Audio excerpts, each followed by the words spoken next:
Have you ever wanted to write a rock song but not known where to start? Well, the best place is with the chords. So in this video, I'm going to show you how easy it is to write a rock chord progression on the guitar. Let's start by listening to a progression. What do you think sounds wrong with it?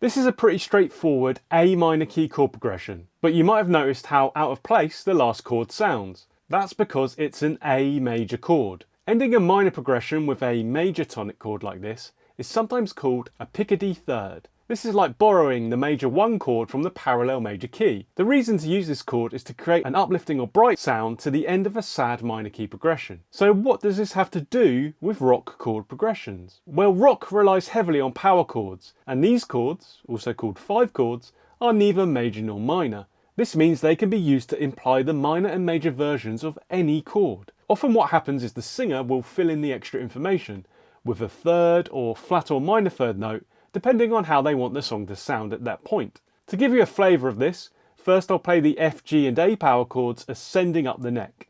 Then I'll swap them for full bar chords. First with F, G and A minor, and then finally swapping A minor for A major. This is like an A minor key progression, flat 6, flat 7, 1, repeating and ending with a Picardy third.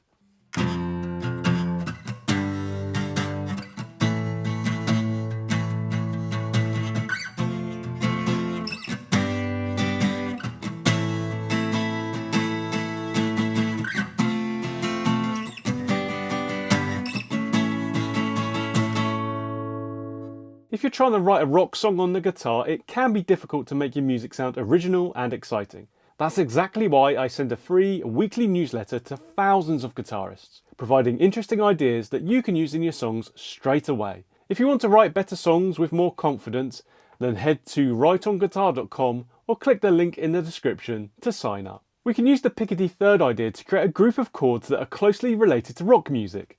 You can see the A minor key chords on screen. If we take the 3 major chords, flat 3, flat 6 and flat 7, and then constantly use the major 1, we have the makings of our rock song formula. Then if you bring in the major 4 and 5 from the parallel major key as well, we have the following selection of 6 chords to use. 1A, flat 3 C, 4D, 5E, flat 6 F and flat 7 G. This creates a kind of constant Picardy third feeling. It gives you the drama of the minor key with the stability of the major key. Alternatively, you could say it's like the major chords from the A major key, but with borrowed major chords from the parallel minor key. This pool of chords features widely in rock songs. As such, it's a great starting point for writing rock chord progressions on the guitar. Here's a simple example using the most basic open chords. Despite this, it still has a toughness and interest to it, which you will recognise.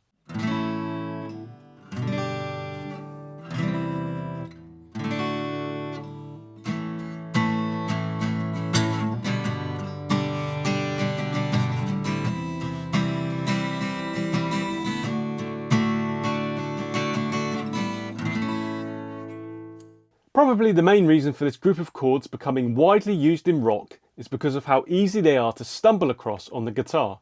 Once you learn a simple major bar chord shape, it's very easy to slide it up and down the neck. As you saw, all 6 of our chords are major, so there is no need to change your bar shape.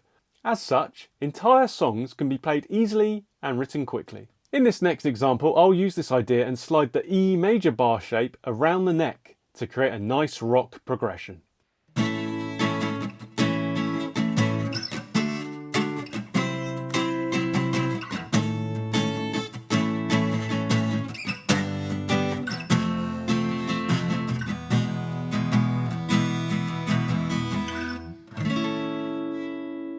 We can also expand our choice of rock chords even further.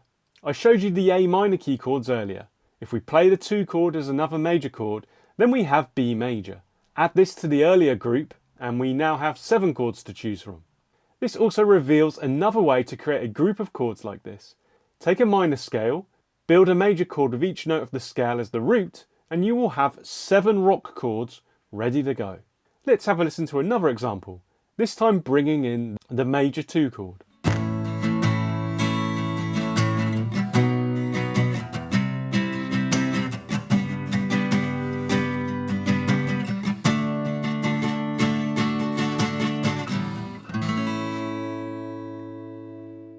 Using these chords to write a rock chord progression is simple and satisfying. But what if we want to take things a step further and write a melody? What notes do we use in this hybrid key situation? Well, the interesting thing is you'll find both the third and the flat or minor third note played over these chords. If you've ever heard or played the blues, you'll recognise the sound of the flat third being played over major chords. If you want to learn more about this, then I'll link a video at the end of this one. Because the third and flat third are just half a step apart, when they are heard together you have a really pleasing tension. Then later on, if you move to the third note, it creates a cleaner, more harmonious major key sound. The choice here is up to you, and what sound you are trying to achieve. Think about the mood of the song and the lyrics if you have them. Maybe certain words will sound better with one of these notes. To give you a quick example of this, look at the following rock progression, A, D and E. The major 1 chord A contains the major third note C sharp, so listen to how the flat third note C sounds against this in the melody. Then over D and E I stop playing C and instead use C sharp. Over these chords this feels like we have shifted into the A major key properly, creating a happier, more straight ahead feel. Have a listen to this now.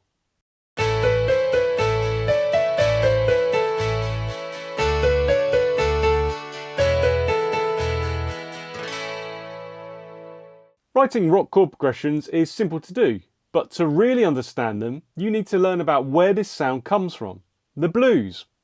Watch the video on screen now to get to grips with writing your first blues song.